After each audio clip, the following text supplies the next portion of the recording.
Welcome back to the Damage Counters podcast. I'm your boy Shifu Stu, as always, here with Snipe the Bench. What's going on? Chef Husky. What's going on, guys? Good to see you. And the man of the hour, our guest for tonight, Daniel. What is up, guys? Snipe, I'm going to let you go ahead and introduce Daniel since you got him plugged onto the podcast. Daniel, just want to say from our team to you, thanks for hopping on, man. Thanks for sharing your insight, knowledge, and spending the time with us. And let's get after it. So, well, we all know that Portland Regionals was last weekend, and I didn't do so well. So we'll just skip that part. But then one of my buddies sends me a picture after, and sends me Daniel's list, and I was like, "Oh, that's awesome!" The whole Mag Mortar thing, right? So I message him and say, "Hey, come on." So here is Daniel Dempster, correct? Sir? Yes, sir. Just like the bread. So unfortunately, he had to stop mid-run. But let's talk about the run you had, because you did day 2 with one of the coolest decks I've ever seen. And let's just talk about it. What made you bring this deck over any other meta deck or any other deck? So I'll be completely honest. I had no plans to come to Portland this year. I was kind of taking a little bit of a break off. I crashed my car back September, and I was kind of taking the season off and kind of just resetting a little bit. But a good buddy of mine that's played Pokemon for almost 15 years was getting back into the game, and he looks at me and he goes, "I'm not going to Portland unless you go." So I can't do that to the homies, right? So at this point, I'm not invested in the tournament. I haven't been super stoked on the format. Not that I don't love playing Pokemon, but I really enjoyed the previous format. I thought the format we just came out of was a lot of fun. We had a lot of decks that we could go back from, and I was a big enjoyer of Cloth. So that's kind of where it all started. I kind of was trying to recreate that Cloth-esque feeling, and no Fez, no items, and kind of playing around with that. So that's kind of how it started. Kind of started more as a meme, I'll be honest, and started playing it online, and I started finding some lines and started getting some wins, and I was getting up to 1700 elo, and I was like, oh, well, I'm having more fun playing this, so screw it, boys, let's run it, and if we don't do so well, we'll at least make some people laugh, we'll teach some people what burn is, and we'll snap some heads in your direction, right? And the night before, my good buddy Jason, he actually jumped on the list, exact same 60. So there's 2 of us in the field. He started off 2-0. And then Chip went over to start watching him for a couple minutes, and I think he crumpled. But that's okay. Don't tell him. But I always appreciate him trusting my lists and jumping on them with me. So that's always fun. And I didn't start off too hot. I started first round against Terrabox. To be honest, it came down to we both won one game, came down to game 3, and he happened to have Briar Bundle off of an Iono to 2, and what do you do, right? So Yikes. I'd bear 310 HP in the active with a switch in hand, and it was easy win if he didn't rip the top nuts, so that was a close win. Second round was Joltik Box, one of the slowest players I've ever played, tried to get me to gentleman's agreement going into game 3 with 5 minutes left. I'm like, bro, you're Joltik Box, you're a rush deck. I'm a comeback deck, not going to happen. Round 2, I'll take a tie and count my chickens and move on. Round 3, Guardy player, she played awesome. I mean, she drew research after research after research. There's nothing I could really do there. She just kind of had the gas. And I just kind of was like, well, I'm loose now. I can't really do anything else. And so you started what, 0-2-1? 0-2-1, yeah. And then I started hitting Dragapults, and that's a matchup I love, because a lot of people think it's tough, but Dragapults really struggle when they get burned for 110. So you're playing a coin flip game, one tails and they're losing a Dragapult, and it's not fair to them, and then they can't recover the energy, and they can only get 3 Phantom Dives off in one game at most if you're playing the matchup properly. And I mean, it's evident if you know the matchup, you can beat it. I beat 4 of them. So Like, so yeah, I beat 4 in day 1 and a Raging Bolt. The deck's phenomenal against Raging Bolt. Probably like 80% win rate if you know how to play it, and they're not playing Ancient Booster Capsule, which they're not. So I capitalized on that a little bit. The big reason I really wanted to play the deck, I think, though, was to capitalize on how many people in the community focus on just lines and testing against the main decks. And if you can pilot something really well that somebody doesn't know, you can still do well. I'll be honest, it's not the best deck. It's fun. But the amount of mistakes people made against me because they didn't know what was going on, they didn't know what was important, they didn't know my counts that were in my list, was very evident throughout the day. So do I think I could recreate the run with the same list? Probably not. You know, the cat's out of the bag, so to speak. So, but that doesn't mean it's not an incredibly fun deck to play and something that doesn't need to be respected. Later that night, I kind of got a phone call from a buddy at work, and he was saying he was taking a sad turn. So me and the fellas decided to pack up and head out early, but I wanted to make sure I got that limitless page. So I showed up to the first round, and I told my opponent before I played, I was like, hey, just, I'm going to play it out, but I'm going to give you the win. But I want my deck to kind of, so you still want to see it. And so we get deck checked first round. And I'm like, classic, right? I'm like, oh, they're going to deck check the Magmortar guy, classic. So they walk away and they come back. And this is something I'll never forget. The judge hands me back my deck and he looks at me and goes, I don't know how you're doing this, man, but good on you. And I just broke out laughing, and now everybody's like, what is this guy playing? Like, and it was a lot of fun. And, I 2-0'd him in like 20 minutes and signed off the list and peaced out and drove back home. So that was the end of my run, unfortunately, but we ended off 6-0. I really wanted to see. I mean, that's 6-0 after an 0-2-1. I wanted to see how you would have finished, which is, I mean, good thing you did that because that's how we found your list. You're listed as, second to last on day 2, but that's because you only played 1 round. And but that's how we found it. So I'm so glad you decided to do it. My question is, besides the ancient capsule, because that obviously turns everything off, what deck were you like, I don't want to run into this thing? I heard a lot the night before that Guardy was going to like 3 Evo tool, and I was like, that kind of sucks. So I think 3 Evo tool Guardy is going to be a problem, but I mean, Guardy's BDIF anyways, and they always find a way to adapt to whatever's out there, right?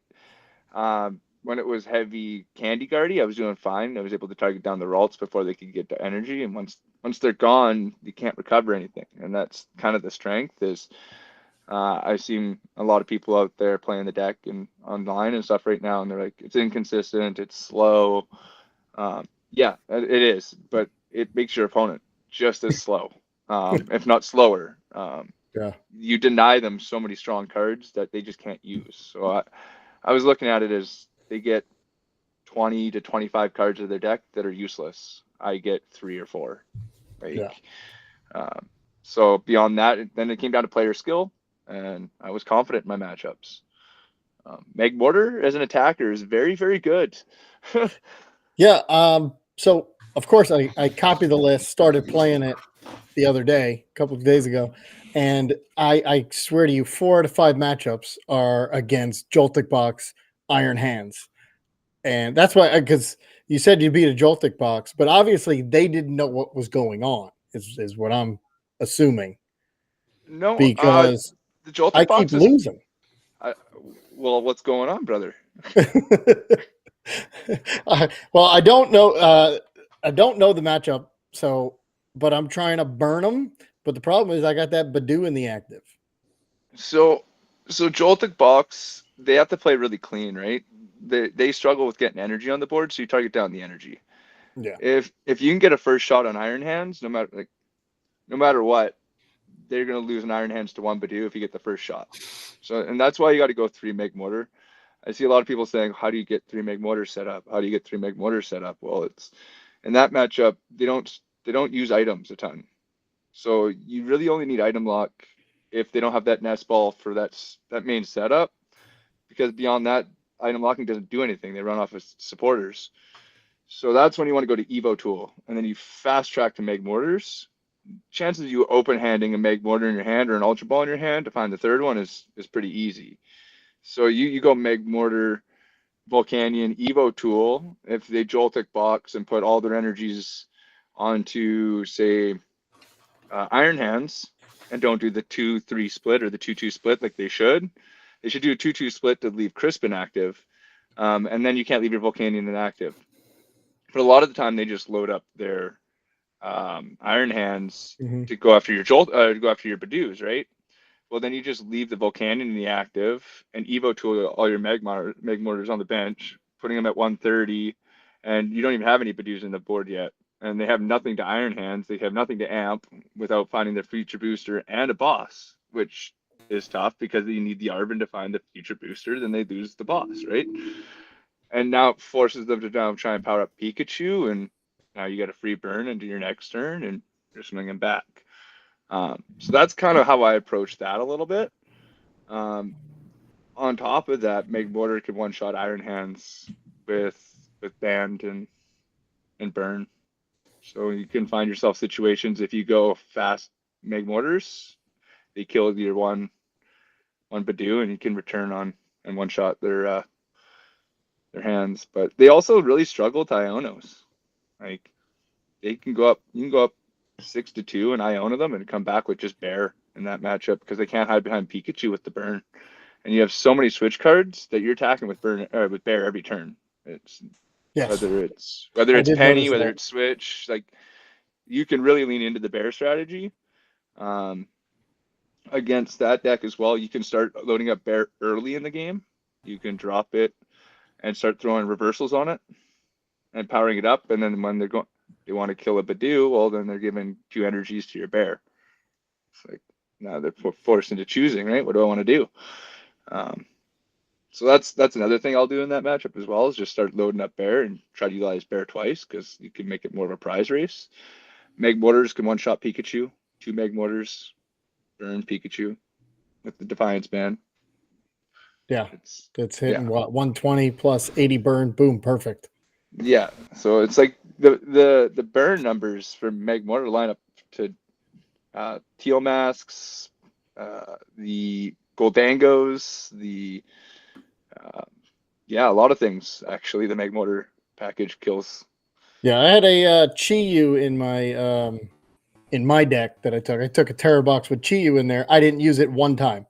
No Raging Bolts, no Goldangos. I didn't get to use it once. But I was ready for the matchup, just like primed. I mean, it's worth having that Chi-Yu because we talked about that right before you left, and I was like, what all are you hitting with him? We talked about it. It made a ton of sense, right? Because you're hitting a ton of really good targets with Chi-Yu. It's crazy to know that it just never came up. Zacian. I mean, and I did not. That's the baby one, right? Yes. Yeah. Yes. Yeah. Yeah. Were you playing Charizard? No, I was a Terror Box with Armor Rouge. Okay. It's so you a had cool the fire list, manipulation. man. You had Blast Trumpet all the energy back, and then fire off up to whatever attacker I needed. And I didn't use Chi-Yu once. That's a card I don't think it's seen its heyday yet. I think that card's still gonna have its break, and it's to come.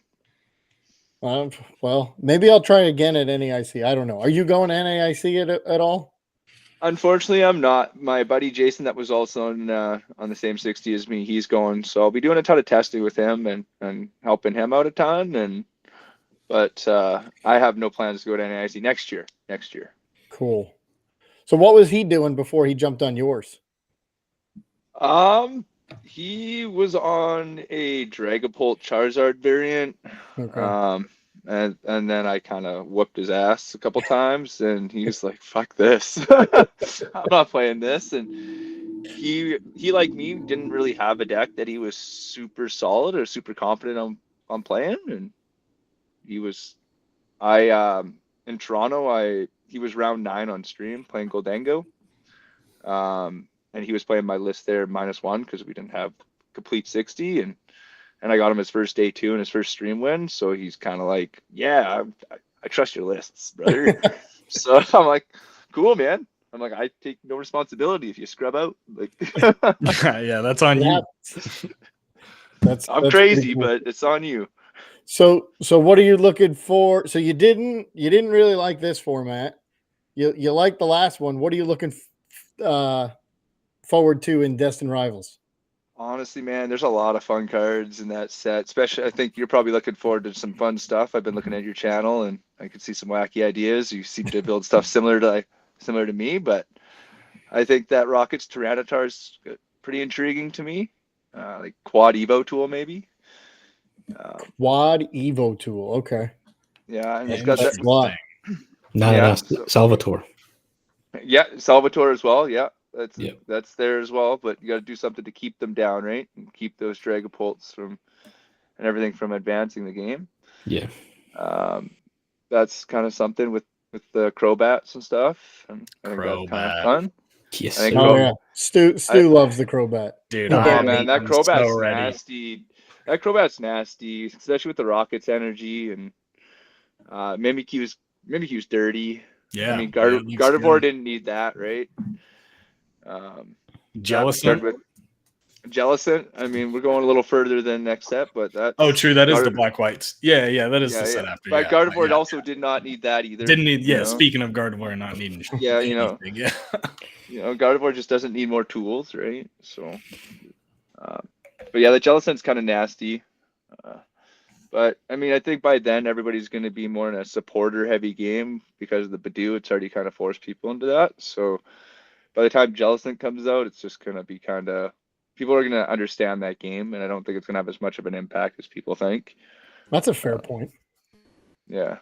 Yeah, we're already taking. I mean, we're everybody. I know I'm starting to put in at least one Brock scouting in all my decks. Same.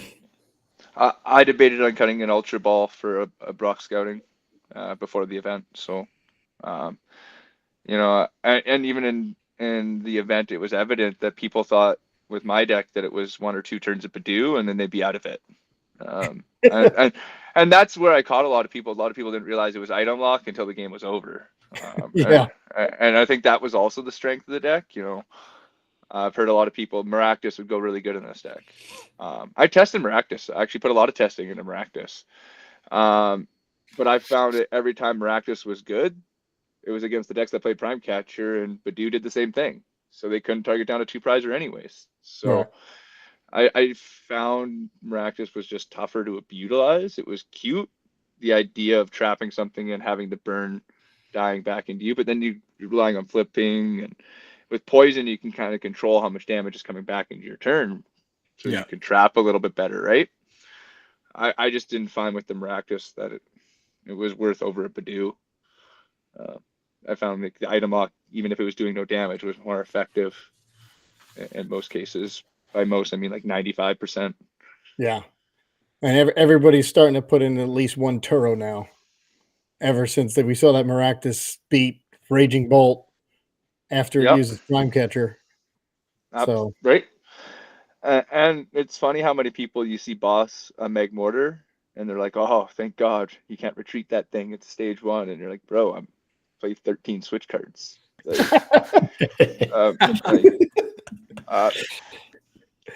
I'll be honest, one of the cutest plays the deck has that I see a lot of people kind of missing is loading up the jet energies on Volcanion. You load up jet energies on Volcanion so you can penny up the jets in the Volcanion later and use the jets again. Yes. Oh man, that's clean. Oh like yeah. Right. So when I was playing it today, this filthy.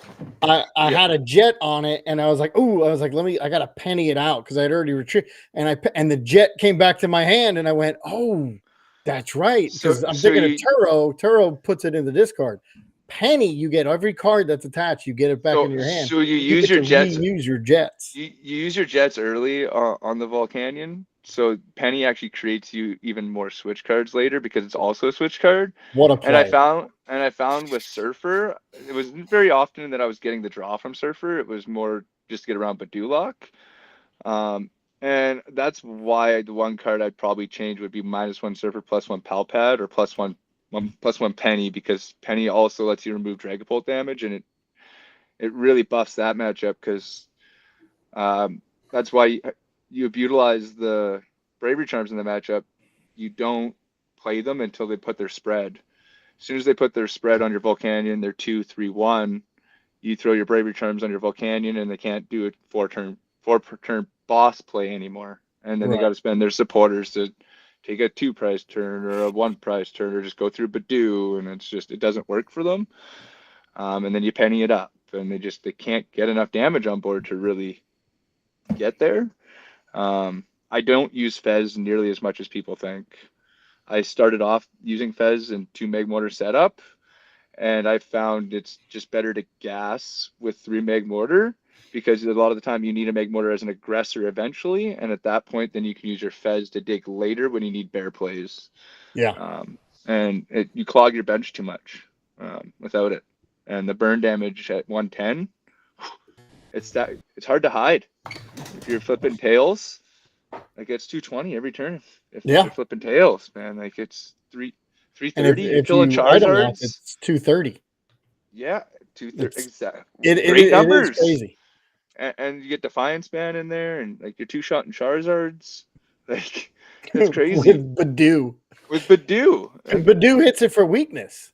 Yeah. So if you got the Defiance Band, you're hitting 80 plus 110 plus 110. You're hitting 300. Yeah. And then you're gonna be like, all right, well, you're gone next turn anyway. Banded Badoo, man. Great. The day has come.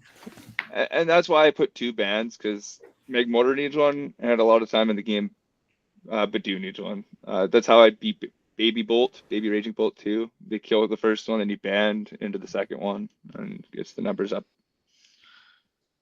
So I gotta know, as someone who has not gone to a regional or a tournament at all, I gotta know, at what point does your tournament start to, or your opponent in the tournament start to show frustration? Like, at what point in your game were you just item locking them for an entire match? Are most people pretty level-headed about it? They're like, hey, I get it, this is the game we play. Or did you ever have a moment where it's like, I know I'm under this guy's skin right now? That's a good question. I think most people were pretty composed. I think most people were like, oh, okay, this is a cool deck. Like, I didn't even understand, and whatever, it happens. It's not like you're getting item locked by the same thing that you've played against 300 times.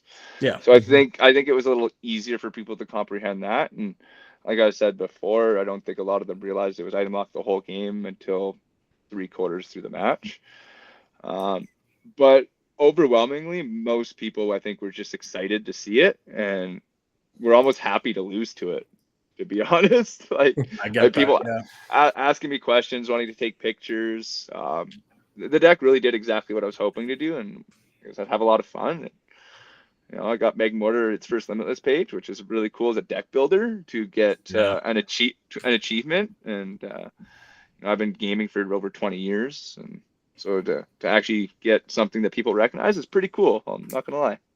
I got you an invite to this absolutely flourishing podcast. Now, we're still pretty small, but we're happy to have you. I mean, I saw a few weird lists going through the Limitless page too, right? Or day 2 page. I'm just looking at everything. Yours obviously stands out as a Magmortar is actually on this list. Wow. I also did see that there was a Hydreigon showing, which I always love to see hit day 2s. You see them occasionally pop up here and there. It's not a deck I think will ever win, but people like you guys who go into it saying, I'm going to get it there, right? Like, no one is looking at this deck as a threat, but I'm good enough at playing the game that my comfort level is there. I'm going to pilot it. I'm going to take it to a huge tournament. And I got to put respect on that, because you took Magmortar Badoo to a regional. Appreciate that, man. Thank you. Truly awesome. So, Chef, you got any questions? Do you have a list? I want to see it. Or do I just go to Limitless, brother? It's check out Limitless. Day 2. Like I said, he's second to last, but that doesn't do it. I can list it off for you if you really like. It's off heart, There's I'm literally a bar at the top of the page. It actually says tournaments. You can highlight over it with your mouse. You're gonna want to click that button, and then there's regional Portland, Oregon. You sit right there. It's the second to last place guy. Gotcha. It is easy to Yeah, find him because you can just It is actually easy scroll to down find. to the It You is page. just easy go right to the to very bottom. Yeah. Hey man, I'm a good sport about it. Like I said, I did win my first round of day 2, but You I'm conceded it. You but backed out of that. yeah, and honestly, props to my guy. He didn't sign the slip or sign circle winner. He still waited for me. He's like, I just want to make sure that you're still cool with it, and so he like, even if I had changed my mind at that point, I think he kind of would have looked at me funny, but I don't think Yeah. he would have really been upset like or anything like that. Just he was a really nice guy. You see that on Twitter all the time with these gentlemen's agreements. It's like, oh, let's just play. And I've been at a regional where it wasn't a win in it. It was like around 7, I think, at the time, and we ended up tying. And I'm like, listen, it was when Comfies and Colress, the Lost Zone. I was like, listen, you've got a Colress in your hand. If you out of the next 5 cards, if you flip over a psychic, that's all he needed. You flip over a psychic, I'll give it to you. And of course, the 5th card was a psychic. I mean, he only had like 7 cards in the deck anyway at that point. So I was like, yeah, you beat me. And Yeah. you give it to him.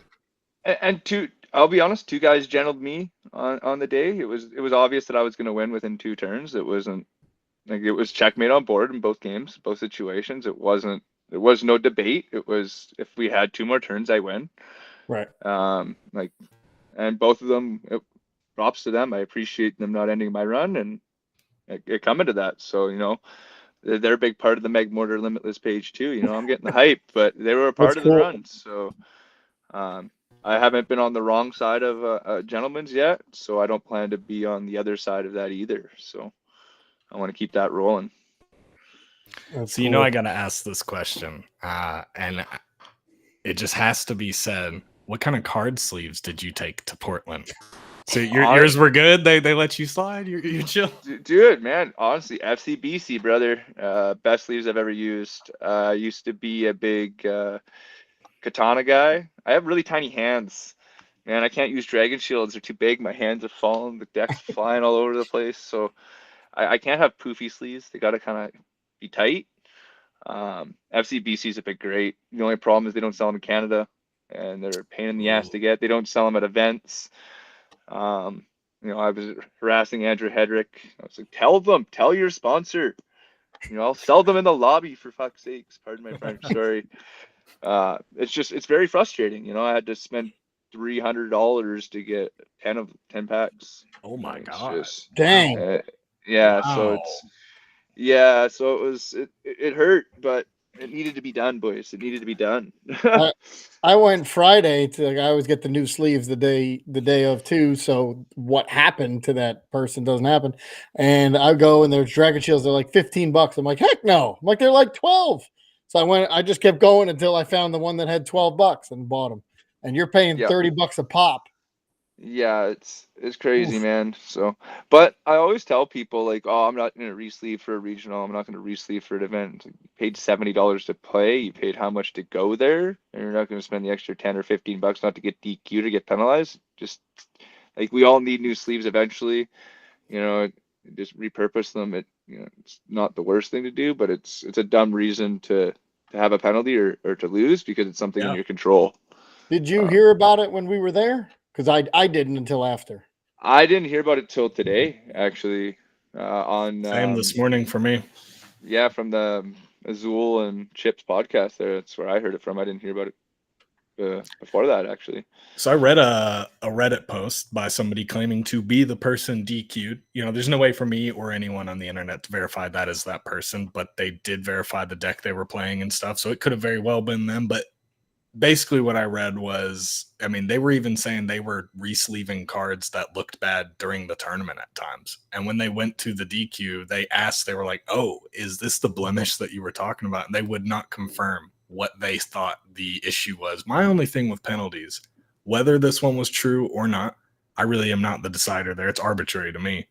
You should be able to give concrete evidence of what exactly caused it. Right. And it should be public evidence that the community, whether we like it or not, we know. Knowledge is the power there, right? I completely agree with you. If you're going to make a decision based on knowledge, explain the knowledge. I was curious about the appeal system. Like, did he appeal? Why didn't he appeal? It's a part of that story that I never heard anything about was any of the appealing. And it's like, did he just take the word of the single judge? Did she not allow him to appeal? I've always been told by my good friends that two of them were floor judges at this event. They always tell me, it doesn't matter who's judging, doesn't matter what the ruling is, appeal it every single time. Always appeal. It's if you're not comfortable with it, appeal. I wasn't sure about a ruling. This actually happened, and now I know. And I wasn't going to question the judge. Be completely honest, I kind of thought it's how it happened, but I didn't know for sure. In one of my rounds, we were in time, game 3. I swing into his Dragapult on last turn of time. I hit Dragapult for 240 with Bear, 2 Mega Motor on bench, 80 burn. Perfect knockout, right? Like, that's why it's so beautiful. But you don't go to checkup. So I've never had that situation actually happen to me before. Like, I'll be completely honest. In my head, I think, well, no, the turn ends. You don't go to Pokemon checkup. The game's over. That's what I would think. That's what I was thinking. It's a newer player. I wasn't thinking that at the time, but he asked the judge, because we're in time and the judge was waiting on us. And he goes, whoa. Does checkup still happen? And I straight up looked. I was like, actually, that's a really good question. I've never had that happen to me before. And the judge goes, no, we have to complete checkup as per blah, blah, blah, blah, blah. Everything needs to resolve. And then yada, yada, yada, right? And I'm in my head, I'm thinking, I don't think so. I'm like, checkup's between turns. I'm like, when my turn ends, I think the game's over. But I'm not going to, he's ruling in my favor at that point. I'm going to listen to the judge. I don't actually know, but I'm not going to appeal a ruling against me, not to be rude to the other guy, but he could have appealed. He chose not to, and signed the match slip, and we carried on. I went and asked my buddies that are judges, and I was like, hey, how does this work? And they're like, oh no, the game's over. Like, there's no Pokemon checkup. I was like, he misruled it.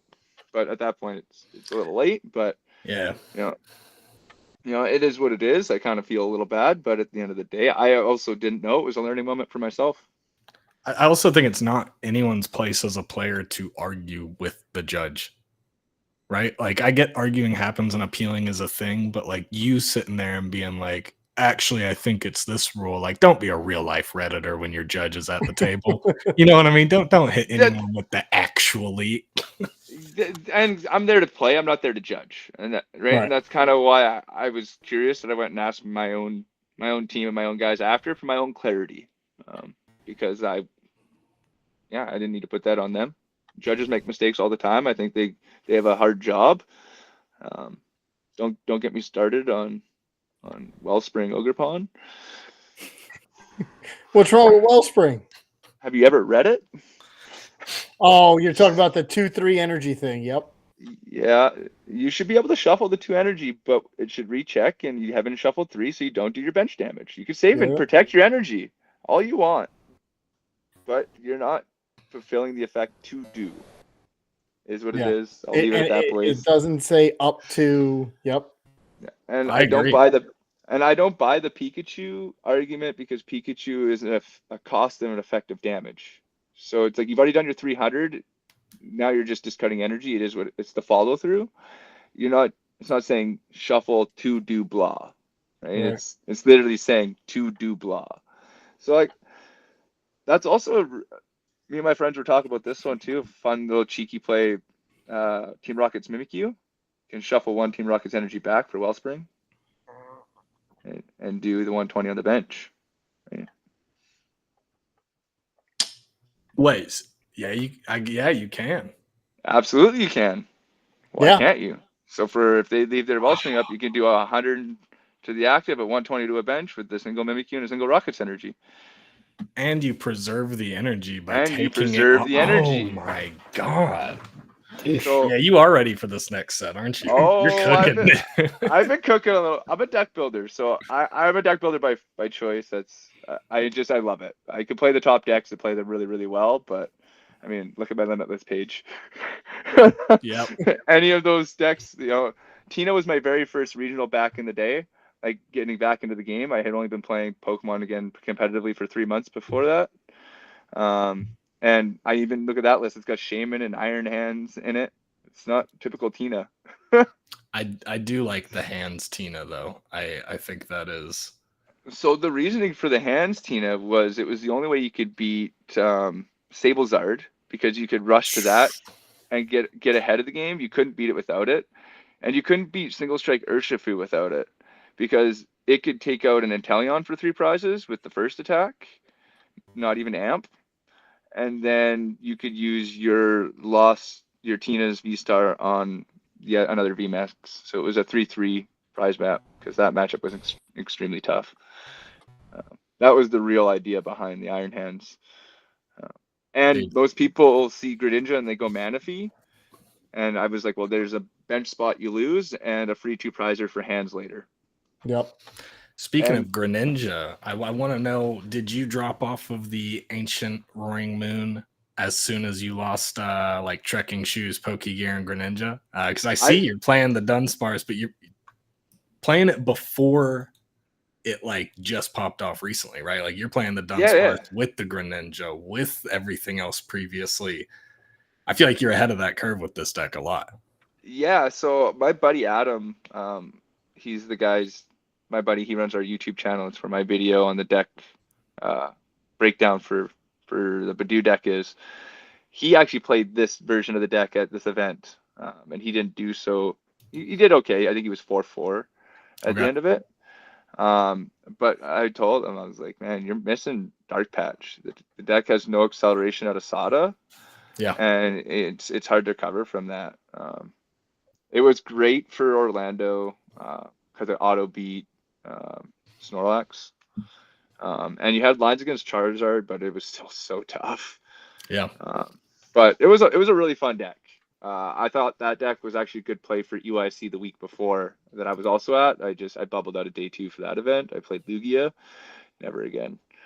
But that Moon deck I played at Orlando was the play for, I think, the week before. I wasn't confident enough to trust myself then. I've done that a couple times too. I've had ideas and they've been good, and then I've put them away and not really trusted myself. And then all of a sudden they've kind of popped up online or popped up here and there. And I'm like, oh, I should have just kind of done it, man. Like, why? Yeah. So this time, I don't think Magmortar Badoo's any good, but it's still cool to have. If anybody does something with it anywhere, it's like, hey, cool. Yeah. No, you are going to be the deck people. I mean, I would anticipate YouTube videos on this for sure. I've seen one today. So you've definitely made a splash with it. I think people just like you said, people aren't ready for it, right? Like no one's ready to be item locked for an entire game right now. That just sucks. I'm always anticipating a way out of it, and then when I find out that my opponent has 13 Switch cards in their deck, I'm hating life at that moment, dude. It's overkill in the best fashion, right? Yeah. 2, 6. I love it. I love what you got going on here. There's 11, but if you include Jets doubling with Penny, so it's averaged to about 13 if you're. It is. I was just counting. There's about 13, 14. That's awesome. And that's not including that you don't need to switch every time they take a knockout, because you just promote Volcanion, right? Yep. So it's also just a free burn that you don't need to, and that's also not accounting the times that I had one of my opponents, no word of a lie, through all 3 matches, he didn't flip a single heads. Like 25 tails in a row. Like he was starting to shake it. He's like, I don't even understand. He's like, I'm just gonna stop rolling. Like, and that's the other thing about this deck. If your opponents are unlucky and aren't flipping heads, it ramps that much faster. Like that much faster, and it's crazy. So, dude, I would be done. I would concede the match at 20 straight misses. I'd be out. Dude, right before this podcast, I was just playing a Volcanion Magmortar with that Medicham that leaves you at 50 HP. I've seen the list. Yeah, I saw that one. Yeah, awesome. And I saw it and I was like, honestly, the Medicham is something I didn't think about. It's not something that ever came on my radar for the deck. So I was like, oh, that's actually pretty cool. I like that idea. But my first thought on it was, man, the inconsistencies. Because Yeah. I mean, people have already playing my list, and my list isn't as consistent as people would like. It's playable consistent, but it's not like consistent, right? You It's mean your consistent. Magmortar Badoo isn't Gardevoir? Consistency's overrated. What? I That's know, crazy. but the fact that it makes Dragapult inconsistent is impressive. You have to Right. make a ton of the meta spread inconsistent. Yeah, the burn, like I thought you said it great. Teach these kids what burn is, because That's- no one knows what that is in this game. No. Until Incineroar, I had So- never been burned, dude. Dude, In my somebody- time online, I've never gotten the status. If I was a dishonest player, I could have had my opponents all day not flipping for burn. Not a single burn. I could have they all thought it worked like poison. They didn't know they could flip to heal. If I wanted to be a dirty cheater, Yeah. I could have been like, yeah, it's 20 in between turns to check up. I didn't have to tell them.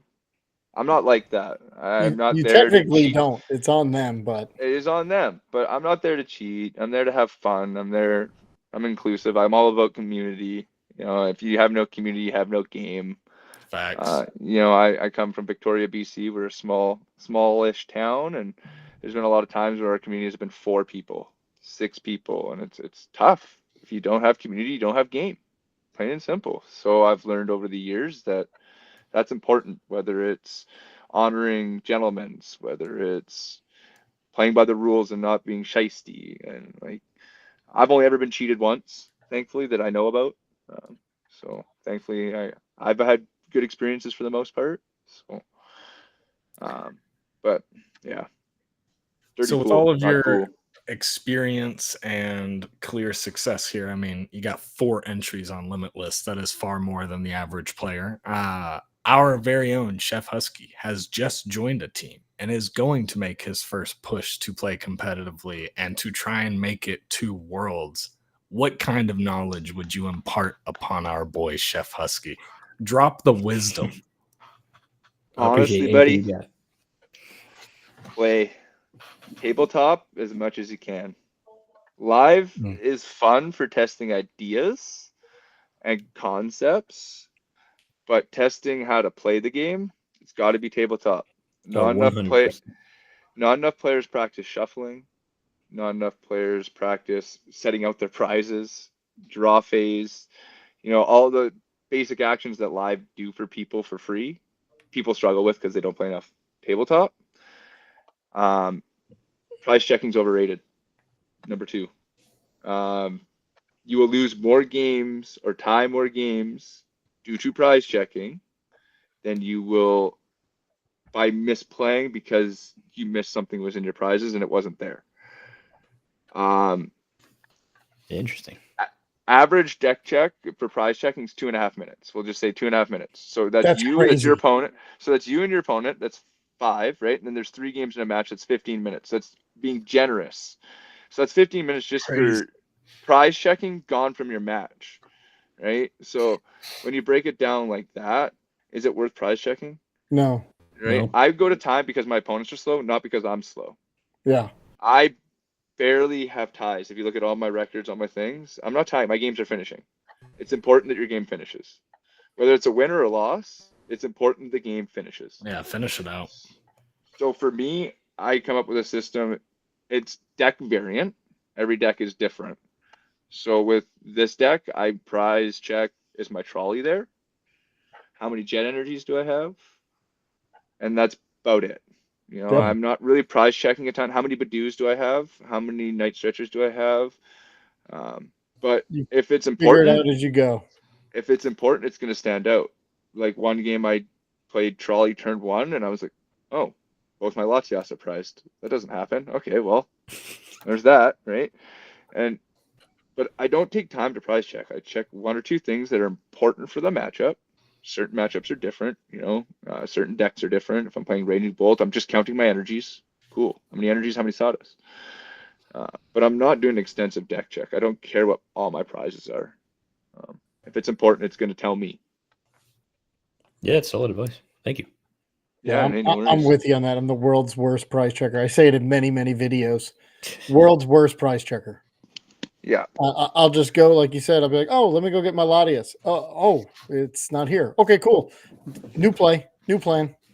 Yeah, You know. and if you play enough like that, your body will just adjust to what to do when it's not there because you're so used to it. Like you're like, oh, like a lot of people are like, oh, you need trolley. I prize trolley lots. You don't need trolley. You draw so much, and you can set up Meg Mortars slowly and keep them under Badoo lock, and then they can't set up either. Like, and you're evolving one at a time. It's not a big deal. But when you do hit trolley, oh, it feels good, man. That has got to be one of the most like serotonin producing ace specs in the game, man. You just fill your whole board. You're ready to go. Dude, well, not only do you fill your whole board, you thin your deck by 5 cards. Oh yeah, it's a +4 at the minimum, right? Like the card is disgusting. Mm-hmm. I mean, people think Poffin's good. People think Battle VIP Pass is good. I read that card and I was like, this card's way back in the day, Bridget was good. It was a supporter.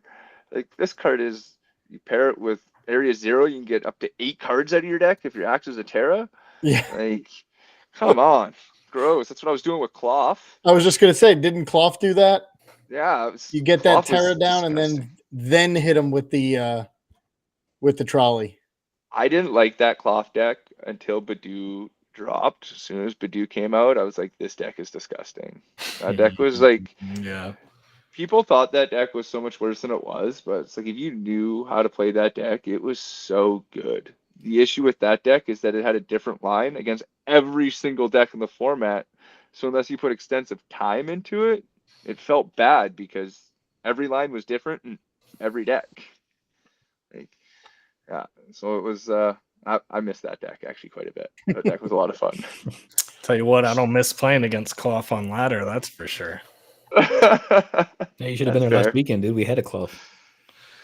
Dude, that's messed up. I like Poison. I love Poison. I play it a lot. The ladder resets tomorrow, so everybody's going to do that Poison thing to get to Arceus. Yeah, I mean, maybe I don't think that's fun. 4x Klefki, take him down. That's where 90 HP Magmars, baby, 90 HP Magmars. My buddy asked me, he's like, "Does 90 HP Magmar relevant?" I'm like, "Yeah, you don't die to Poison Dunk." And he's like, "Damn it!" Even if they get every piece. Yeah, even if you get every piece, you're getting a turn, and if you get that trolley, you're fine, and you're gonna win in the long run. So it's not a big deal. The issue is, they're playing an Ancient Booster, and they're probably just gonna sit on that stupid Poisoner in the active. But nah, we didn't see any of those. We've seen no Blissey either, thankfully. That's Blissey good, yeah. I was surprised I didn't see many Blissey at all. There's one on the day 2 list. I think Ethan played it. I can't. Did it play it with that Center Scorch? Hold on, let me pull the list up. That was the late tech. The day to put the damage on themselves. No, this is actually Farigiraf with it. So this is the potential wall setup, which I've also been having a ton of fun with walls lately, man. Walls is good. Walls is just always needs the meta to settle before it's really good, right? And yeah. I was hoping to hit some walls. Walls doesn't do well against burn. No, not at all. No statuses, really. I mean, I will say Pokevital A is like the funniest thing ever in Best of Ones on the ladder because no one expects 150 heal out of nowhere. But it's pretty troll. It's pretty troll. I still think it's probably better to scoop up. Oh, yeah. But that's another story, right? Was not expecting Pokevital to get mentioned on this podcast. Dude, you got if you're playing Best of One on the ladder with walls, you got to play the Vital. It's just too fun, man. Meg Mortar's on this podcast, so we've already lowered the bar. Everything's free game, dude. Well, if that's happening, I'm going to talk about this Bouffalant card that just got released because Snipe was crapping on me earlier. Beefy Boof? Bouffalant with 2 of the other Bouffalants on the bench, right? So he's taking 90 less damage per turn. He's already at 310. We throw a hero escape on him. He's at 410, right? Okay. But they gotta hits for 150. No. Hold the front door. we take Latios and we take a Rangaroo, and we get 2x super effective damage with Bouffalant hitting for 400 on everything in the game every turn. What's a Rangaroo do? He makes your opponent's active take weakness to normal types. I mean, it's a total meme dream. Yeah, it's a meme dream, but Rocket's Watchtower just shuts it all down. We're not going to hit those. We're not going to hit like the most popular stadium that's going to be coming into the game. Dude, to force these Terra boxes to hard draw their stadium so they can fan rotam T1. Yeah, I am excited for it. But that card's really good. I'm a Bouffalant stan. I just like the Pokemon from like a Pokemon fan point. So to see us finally getting an EX, I'm hyped for it, man. True. I love to see like weird Pokemon getting these sick card arts and like for no reason EXs. No one's ever gonna play Bouffalant in the meta. Like you're not gonna see it happen, but it's cool. And that's where you might see that glass trumpet, right? To power up the Bouffalants. Oh my god! You throw in a Terra, and that's how you power up your Booffies, right? Okay, here's the thing. If there's ever a day 2 Bouffalant EX showing, you all owe me $50. That's all I'm saying right here. Damn, what do I get for making Magmortar there? No. So here's a fun inclusion. After the podcast. Here's a fun inclusion that I actually tested that nobody else has brought up that I think is pretty funny for the Magmortar deck. If I thought Guardy and Dragapult were going to be super, super popular, like just the only thing around, the non-evolution Bronzong. Oh, yeah. Yeah, because its biggest issue is it doesn't do enough damage. But you pair it with burn every turn, no Evo plus 80 burn or 110 burn, nothing's getting off the ground and running with that. So I did do some testing with that Bronzong as well, and I thought that was pretty cute. Because against Gardevoir, Bronzong's cool, but they just throw Screamtail in the active and take a couple hits and start fucking your shit up. Sorry. Hey, it's your podcast numbers. I can blank them out if we want to later, but I don't think it's the end of the world. It's YouTube. We're adults.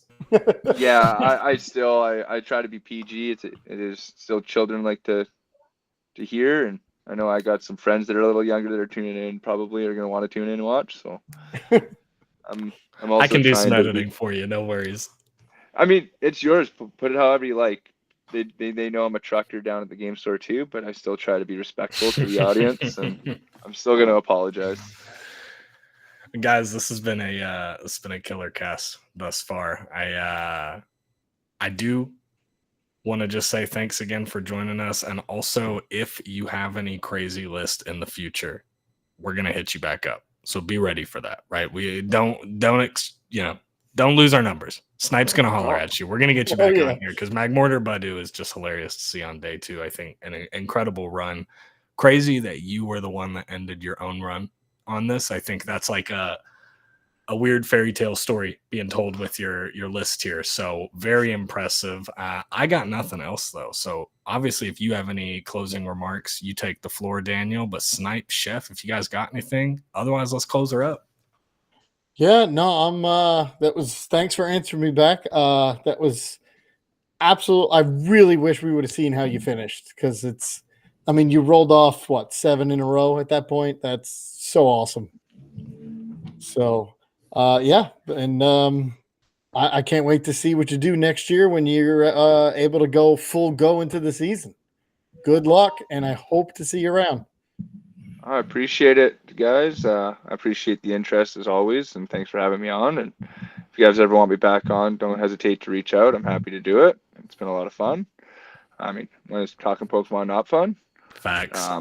If you guys ever see me at an event, definitely come up, say hi, shake my hand. I'm a super friendly guy, and I always like to put a handshake to the face. So the plan is to go to a lot more events next year. I want to hit at least 6 majors next year, I think is the plan. So I have not had the opportunity to make a Worlds myself, so that was one of the reasons why I took a year off this year, is I kind of wanted to see how the whole new system played out. So that was also another indication of why I waited. So I'm going to probably put a lot more effort into next season for competitive. So we'll see what happens. You got Chef as competition. Yeah, no, man. I'd love to see a good meme deck do well. So I'll be doing the same thing. I'll be running some meme decks in regionals. if they let me, right? 'Cause I'm on a team, so if they let me do main decks, I'll do it. You just gotta remember, decks get bonus points when people don't know how to play against them. That's true. Right? Like it's a tier 2 deck. Like it's not good. It is meme, but it elevated to tier status because people didn't know what to do or how to play against it. And like I said earlier, mistakes all day long. Like not to their fault. Wasn't anything that they could do or change. Like they didn't know any better. We practiced 100 times against Dragapult and Gardevoir. Right? Exactly. And now they're seeing a Magmortar. Right? I told people you'd never seen my deck before, and they thought I was playing Mammothswine. Not even close, buddy. Yeah, your story kind of reminded me when I took my Chandelure deck to locals, and like everyone's burning all their Ionos really early on, and that's like the best thing against my deck. So when I see them playing at turn 1, I'm just like, yeah, keep going. Exactly. Exactly, and it makes you feel good when you see that obvious misplay, because I think another big point. Sorry to drag on, boys. Oh, we're good. Is in the format we're in, if you're able to steal a turn, is huge. For sure. Like one turn off, right? If your opponent stumbles for that one turn, you gain control, and then it's on you to stumble. So when you're in a driver's seat and you see your opponent make that big misplay, you're like, oh, sweet, I've got control now. And when you know that, it's a big deal. And I think that was one of the strengths I had, is I knew all those lines, and I knew when I had, I'm down to 4-3 prizing, game's over. I got bear locked up. Like it doesn't matter. I got bear locked up. So, and I hate that strategy up until this deck. Like, I didn't play it my cloths ever. I cut bear out of all my cloths. You're crazy. I love the bear, man. I love that card. The amount of times I started with it in cloth was ridiculous. Oof. Like 17 basics. I'm starting with bear every time. What the? That's why you're playing too much on the computer. You got to go to that tabletop. Well, that's what I'm telling you, man. Tabletop testing. Computer's great for ideas, but when you have an idea that you like, put it into paper, because the RNG is so different. Like this Badoo burn deck, play it on tabletop and see how it does. I guarantee you it'll do a lot better at a local tournament than it will on live. Yeah, I think you look at the game differently in person. You feel it out. You're better in person. You're actually focused. Your other monitor's not open. I think you should heed Daniel's advice and take all of your crazy concepts to the tabletop, viewers, but do not cross paths with him because you will be burned. Let's wrap this thing up. I love it. That's awesome, buddy. Well done.